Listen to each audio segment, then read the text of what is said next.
qu'au fait, moi j'ai envie, comme j'expliquais hier soir à quelqu'un, de parler de choses simples de l'évangile. Paul déclare que quand il parle de la prédication de la croix, que c'est la prédication de la croix est semblable à la bonne nouvelle. Dans la Bible, on parle de bonne nouvelle, bonne nouvelle. La question aujourd'hui, chez nous, croyants, et surtout dans notre dénomination, est-ce que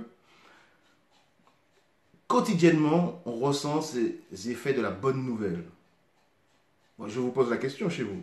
Est-ce que aujourd'hui, la bonne nouvelle vous a emmené de la joie? Est-ce que dans la semaine passée, avec ce confinement, est-ce que la bonne nouvelle vous a, vous a rendu heureux? Alors, l'être humain fonctionne beaucoup avec les émotions, par moments, lors d'un baptême, lors du mariage, peut-être la Sainte Seine, ou alors quand on sur une prédication sur la croix, par exemple, par des moments d'émotion, on sent effectivement, ah oui, Jésus a fait de bonnes choses pour nous, et ça nous fait plaisir, on est ému, on est touché dans ses entrailles. Mais quotidiennement, cette bonne nouvelle, est-ce que, est-ce que cette bonne nouvelle, est-ce que cette bonne nouvelle est palpable, est palpable chez nous? Et c'est ce que moi j'ai envie de faire, c'est redécouvrir tout ce que Jésus a voulu nous laisser comme enseignement sur terre. S'il est venu, s'il a vécu et est mort et ressuscité, et je crois que c'est ce qui constitue la bonne nouvelle dans l'essence même,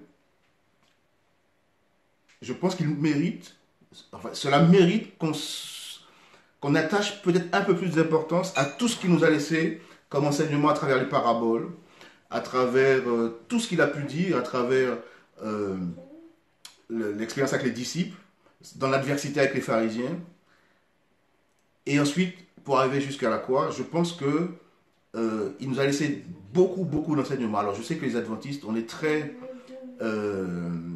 bonsoir la Martinique. On est très porté sur la prophétie, Daniel, l'Apocalypse. On peut expliquer, moi aussi, je pourrais vous expliquer les 2 soir du matin en 5 minutes. Par contre, si on s'intéresse à l'essence même, par exemple, du sermon sur la montagne, on va très très très vite se rendre compte que finalement, nos traditions ne font pas le poids face à ces enseignements en fait.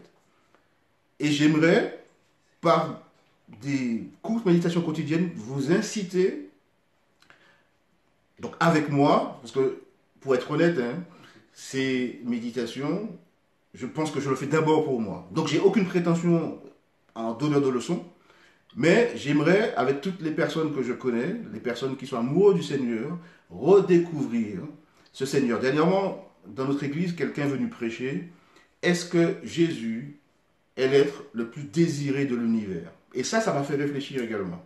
Ça m'a donné encore l'envie de partager ces moments avec vous pour redécouvrir la vie de Jésus.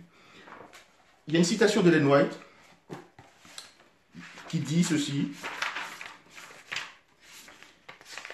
Alors, pour ceux qui ne savent pas, Ellen White, c'est quelqu'un chez qui pour qui les adventistes reconnaissent le don de prophétie, donc l'inspiration divine.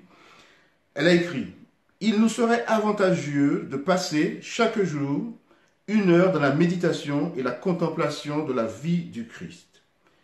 1 heure, qu'elle dit. Moi, j'ai la prétention, avec vous en tout cas, de faire une petite quinzaine de minutes pour que ce ne soit pas prenant, parce qu'en plus, on a pu remarquer que dans cette période de confinement, il y a pléthore de programmes, ce qui est très très très très bien. Il faudrait y penser d'une manière détaillée, s'efforçant par l'imagination d'en reproduire toutes les scènes, surtout les dernières. Elle nous conseille de revoir toutes les scènes détaillées de la vie de Jésus. Et c'est ce que je vous propose. Paul, que je citais au départ, dit dans 1 Corinthiens 2, verset 2, « J'ai jugé bon parmi vous de ne rien savoir d'autre que Jésus-Christ, Jésus-Christ crucifié. » Et c'est ce que je vous disais, que Paul, quand il parle de la croix, pour lui, ça, c'est la bonne nouvelle. Et on peut voir dans tous les épîtres de Paul que c'est un exalté quand il parle de la croix. Et là, on pourrait arriver à la dernière partie de la série, on pourra voir que toutes les écrits, toutes les citations, c'est vraiment un exalté. Or, honnêtement, chez nous, est-ce qu'à votre avis, on est exalté en parlant de la croix? Comme je dis, on est rempli d'émotions, mais sommes-nous vraiment des exaltés? Je vous incite également à lire les paroles du Donnez-lui gloire, le recueil adventiste qui est censé remplacer l'hymne et l'orange. Le numéro 145 dit ceci: tournez les yeux vers le Seigneur et rayonnez de joie. Chantez son nom de tout votre cœur. Il est votre sauveur. C'est lui, votre Seigneur. Donc, dans les 4 évangiles, Matthieu, Marc, Luc et Jean, ces 4 disciples ont repris de manière différente la vie de Jésus. Certains insistant plus sur les paraboles, d'autres sur les joutes verbales qu'il a pu avoir avec les pharisiens. Mais en tout cas, donc ce que je vous propose, c'est en 3 étapes. La première serait de voir le début du ministère, la deuxième, l'apogée de son ministère, et la troisième étape, non des moindres, qui est le chemin sur la croix, la Via Dolorosa. Donc je vous propose de voir ces 3 choses, avec des petites parties ensemble, mais surtout ce que je souhaite et ce que je nous propose, c'est individuellement, chez soi, confiné, de se remettre à lire les évangiles. Parce que je pense que c'est ce que disait la citation d'Ellen White, s'il y a quelque chose d'important, c'est de comprendre la vie de Jésus. Comprendre ce qu'il est, pourquoi il est venu, parce qu'effectivement, Jésus reste Dieu. Je pense qu'il aurait pu nous sauver de son ciel, c'est Dieu. Il aurait pu effacer le mal, il aurait pu claquer des doigts, faire ce qu'il veut. Mais s'il a, comme dit Jean 3,16, si Dieu parce qu'il était tant aimé le monde, donné son Fils, est venu sur terre, vivre, mourir sur une croix infâme, c'est que tout ça a son importance. Et je pense que c'est que quand on aura saisi, comme diraient nos compatriotes, le non-non de l'Évangile, qu'on pourra apprécier peut-être encore plus les prophéties de Daniel ou de l'Apocalypse. Mais je pense que les évangiles méritent d'être relus pour que nous puissions quotidiennement apprécier la bonne nouvelle et être vraiment, véritablement convertis. Comme je disais, je n'ai aucune prétention. Je veux juste le faire avec vous. Si dans l'auditoire virtuel, il y a des pasteurs, des anciens qui veulent partager, donner des compléments, je suis complètement ouvert. Nous sommes là ensemble pour étudier, réétudier, revoir. Je n'ai aucune nouvelle bonne nouvelle. Donc le titre de la série, j'ai appelé, en cherchant un nom, Good News de la bonne nouvelle. Parce que la bonne nouvelle, la grande bonne nouvelle, la bonne nouvelle, je pense que si en la revisitant, on peut découvrir des choses palpables quotidiennement, riches d'enseignements. Je pense une chose, moi, ce qui m'a aidé à mieux appréhender les choses, c'est le jour où j'ai découvert cette notion de conflit cosmique.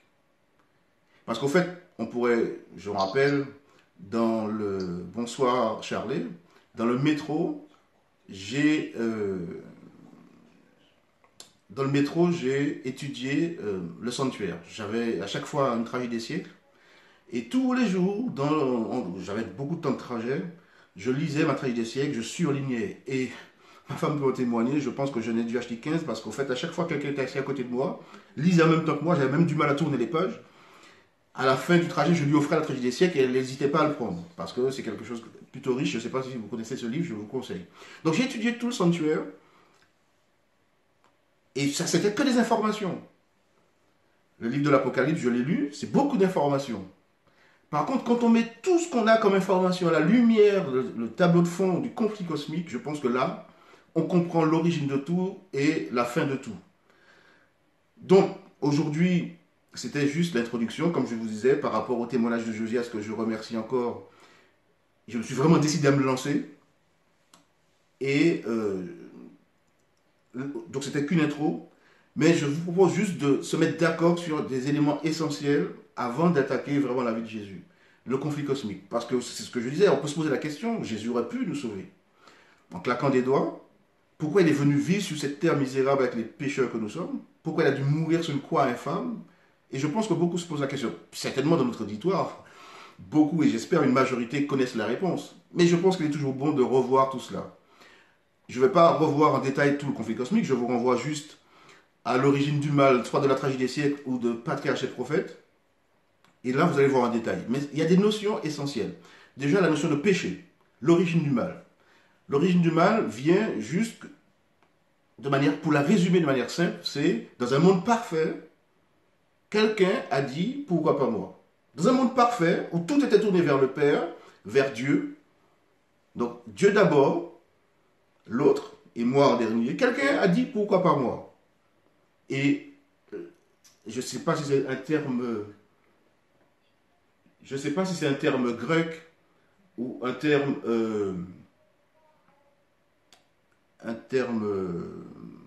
hébreu, où la notion de péché, c'est l'idée du bâton du berger tourné vers soi. Donc c'est ça l'origine du mal, on se met d'accord que c'est d'abord le fait de détourner vers Dieu. Alors une autre définition, c'est le fait de rater sa cible également. Donc l'origine, le départ du péché, c'est ça, c'est quelqu'un, pour une fois, dans un monde parfait, a dit, pas Dieu en premier et moi. Donc, le moi, l'égoïsme, c'est pour ça que c'est un des pires des défauts. L'autre chose, c'était quoi les accusations de Satan? Quand Dieu, on sait qu'il y a une bataille, il y a eu une longue période où le Seigneur a essayé de le raisonner, c'était que Dieu n'était pas aimable, il remettait en cause la loi de Dieu, et il disait que donc Dieu n'était pas aimable, que la loi était injuste, et il disait qu'il faisait tout cela pour défendre le bien de tout le monde.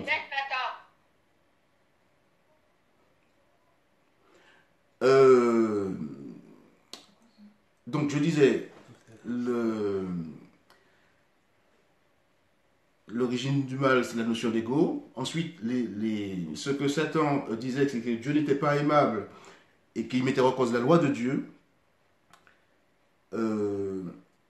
Donc, Jésus a dû venir sur terre, parce que quand Satan a péché, il a péché en connaissance de cause. Il connaissait la longueur, la profondeur, la largeur de l'amour de Dieu.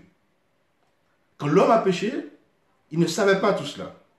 Donc Dieu a dû venir pour enseigner aux hommes la longueur, la profondeur, la largeur de l'amour de Dieu.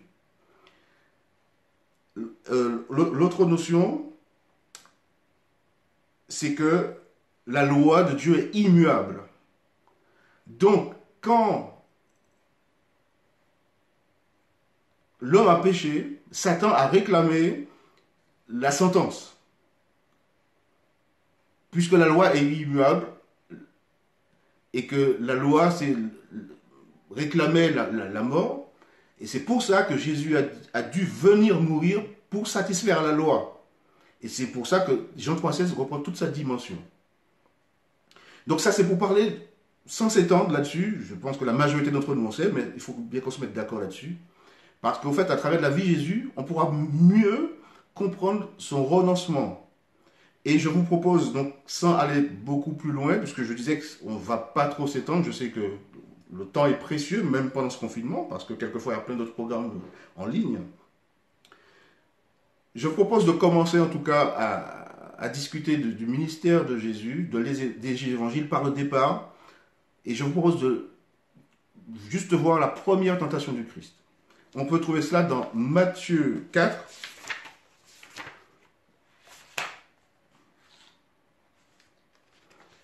alors Jésus fut emmené par l'Esprit au désert pour être mis à l'épreuve par le diable. Ah, ici, pour la première fois, l'adversaire est cité. Matthieu l'appelle le diable au verset 1. Et au verset 3, on peut l'appeler le tentateur. Et au verset 10, Satan, l'adversaire. C'était son véritable nom depuis la chute relatée dans la Genèse. Jésus venait de se faire baptiser. Premier enseignement, lorsque nous sommes dans une épreuve difficile, on ne peut pas estimer que c'est parce que nous ne sommes pas en harmonie avec Dieu. Si Jésus qui vient de se faire baptiser, qui reçoit cet esprit, est dans une épreuve, c'est parce que le Seigneur le permet pour encore mieux, pour révéler sa gloire. Et quand nous sommes dans une épreuve, le Seigneur veut encore révéler sa gloire. Donc, premier enseignement, quand nous sommes mis à l'épreuve, cela ne signifie pas que l'on n'est pas en harmonie avec Dieu. Ensuite, au verset 2 à 4, après avoir jeûné 40 jours et 40 nuits, il eut faim. Le tentateur vint lui dire, si tu es le Fils de Dieu, ordonne que ces pierres deviennent des pains. Et il répondit, il est écrit, l'être humain ne vivra pas de pain seulement, mais de toute parole de la bouche de Dieu. Alors moi, je n'ai jamais tenté de changer les pierres en pain. Je pense que je vais essayer de toutes mes forces, je ne pourrai y arriver. Et je pense que je ne vais même pas essayer, je sais que je n'y arriverai pas. Par contre, là où c'est une tentation pour le Seigneur, c'est qu'il peut le faire. Et le pire, c'est qu'il a conscience qu'il peut le faire. En tant que créateur, dans Jean 1, verset 3. Il pouvait obtenir des pains, des pierres, ou même et même à partir de rien en fait. Au fond, c'était une tentative pour inciter Jésus à utiliser sa puissance divine. Mais pour que Jésus puisse faire cela, il aurait dû se vider de lui-même, renoncer à lui-même, et donc utiliser sa puissance divine.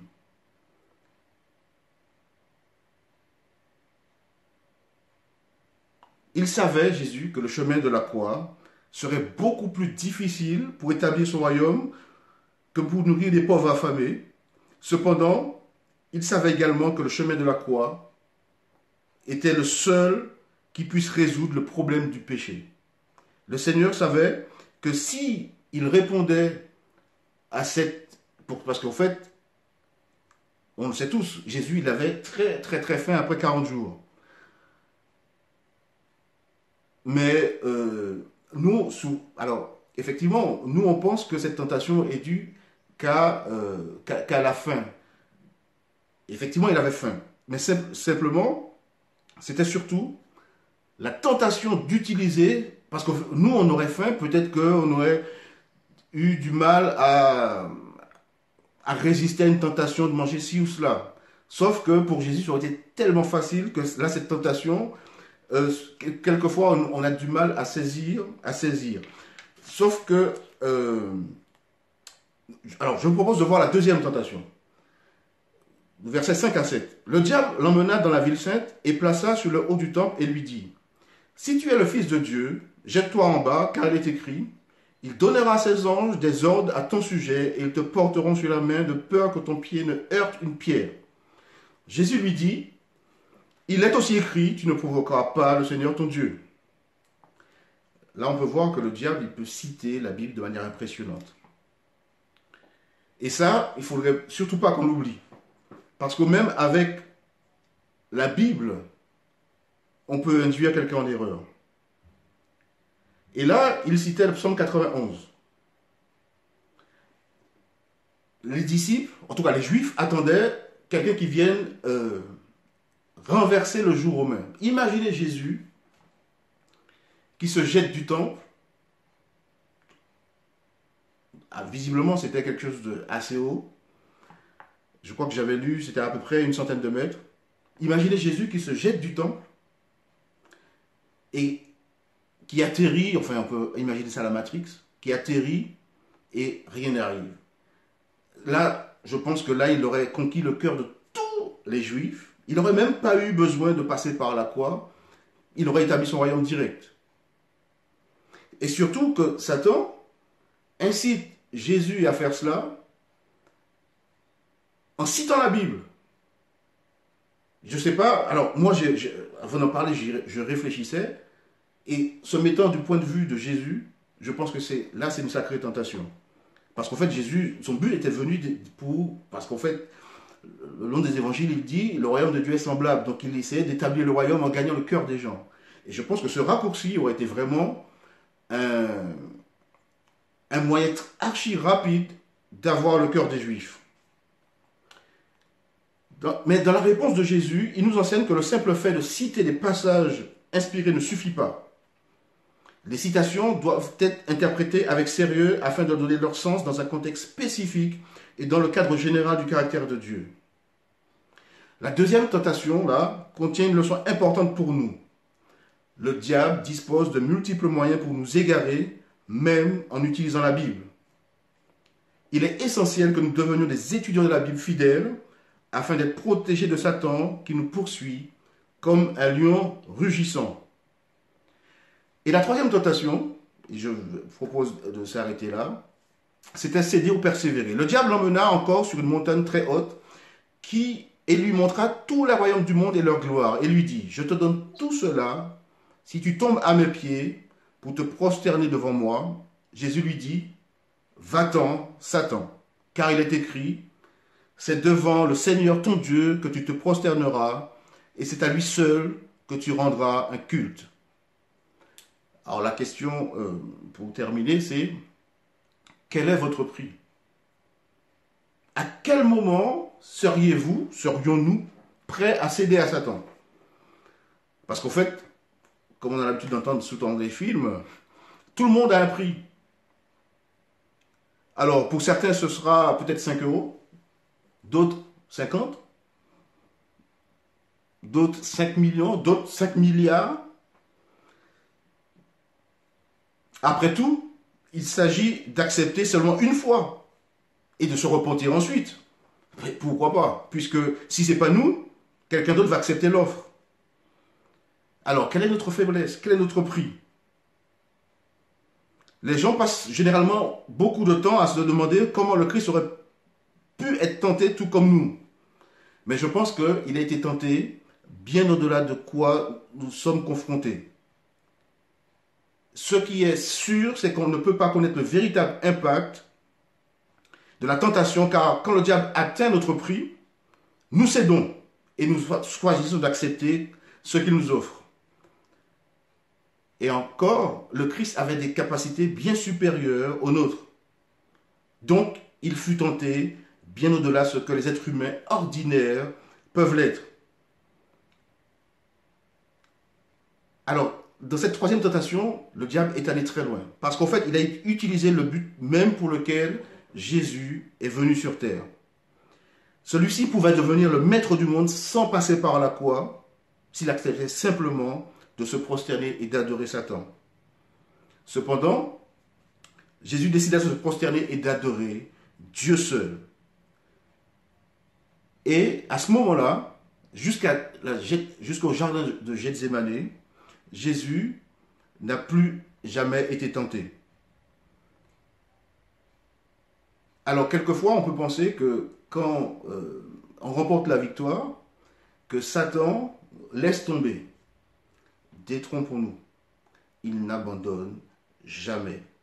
Juste que pour lui, il a perdu, il a eu une défaite sur une bataille, mais pour lui, il n'a pas encore perdu la guerre. Il en reviendra toujours. Être tenté n'est pas seulement être incité à commettre un péché ou un autre. Non. Au fait, l'enjeu de la tentation est de savoir qui nous voulons suivre, qui est le Seigneur de notre vie. Pourquoi au début je disais qu'il fallait qu'on soit d'accord également sur le conflit cosmique? Une notion encore du conflit cosmique, et c'est qui est direct en rapport avec les tentations du Christ, c'est l'adoration. Le début de toute cette histoire, c'est un problème d'adoration. Jésus seul était adoré et pas Satan. Et il a dit pourquoi pas moi. À la fin du livre de la Bible, l'enjeu de l'Apocalypse reste encore un enjeu d'adoration. Alors quelquefois, on peut voir l'adoration parce que quand on va au temple, on parle, on adore, on est dans l'adoration. Mais ça reste un problème quotidien. Dans chaque tentation qu'on aura quotidiennement, l'enjeu, c'est pas tant l'acte, le péché. C'est est-ce que je choisis de suivre Jésus ou de suivre l'adversaire? Lorsque Jésus fut tenté, deux voies se présentèrent à lui. Celle du roi conquérant ou celle du serviteur souffrant. Matthieu 3, verset 17. Il surmonta cette épreuve de façon déterminée, décidant de suivre la voie du serviteur souffrant qui allait l'amener à l'abominable croix. Et là, à la fin de la troisième tentation, il était prêt à débuter son ministère.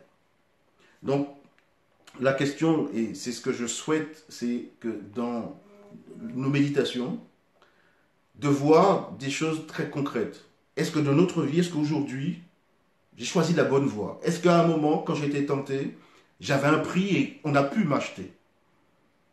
Donc, voilà ce type de réflexion que j'aimerais avoir quotidiennement avec vous. Donc, là, ça va faire 30 minutes. Alors, je ne pense pas qu'au-delà de 30 minutes, que ça reste encore efficace. Surtout que je ne suis pas un orateur professionnel. Mais je pense que et ce que je vous suggère, c'est pendant votre confinement, revoyez les évangiles. Si j'ai un livre à vous conseiller, en tout cas deux minimum, ce serait Jésus-Christ, où là vraiment on voit vraiment la vie de Jésus, on découvre Jésus. Et chanter le chant du départ, que je vous conseille de fredonner, mais je vous préviens, te ressembler Jésus, c'est pas une petite affaire. En tout cas, je suis content, j'étais un peu stressé. Alors, une anecdote. Ce matin, je me suis réveillé avec une hyperacoustie. Beaucoup de gens connaissent l'acouphène. C'est quelque chose, l'acouphène, c'est quand on entend des bruits, mais c'est des bruits qui n'existent pas. L'hyperacoustie, je ne sais pas si vous savez ce que c'est. C'est la deuxième fois que ça m'arrive. Et je pense que le diable ne voulait pas que je me lance là-dedans, parce que c'est quelque chose d'hyper gênant. Par exemple, ça s'est un peu calmé, mais j'entends le bruit d'un appareil qui est à plus de 10 mètres de moi, que vous aurez du mal à entendre si vous étiez à 1 mètre. L'hyperacoustie, c'est qu'on entend très fort toutes sortes de bruits. Mais même ce matin, quand je me suis réveillé avec ça, j'ai dit à ma femme que je le ferais quand même, parce que ça fait des années que je me dis, je vais me lancer pour faire des méditations, pour partager. Et je pense que grâce au Seigneur, ma femme m'a soigné, elle m'a donné de l'huile essentielle, m'a donné je sais plus, des petites potions magiques. En tout cas, on a fait une belle balade en famille dans la région et ça s'est un peu calmé. Je vais juste prier et on va terminer. Seigneur, je te remercie infiniment de ce moment, de la santé que tu m'as donné, qu'on puisse parler de toi. C'était juste une introduction, mais il y a des personnes qui sont venues. J'espère qu'il y aura une fidélisation autour de ta parole, autour de ta personne et autour de ton esprit. Que ton esprit repose sur nous, repose sur chacun d'entre nous. J'ai une pensée spécialement pour le personnel soignant, parce qu'en fait, c'est une grâce pour nous d'être à l'abri, mais il y a des gens qui sont exposés. Alors, durant ce confinement, nous te remercions pour cette grâce que tu nous fais. Tu nous donnes du temps de découvrir ta parole, de te redécouvrir la bonne nouvelle.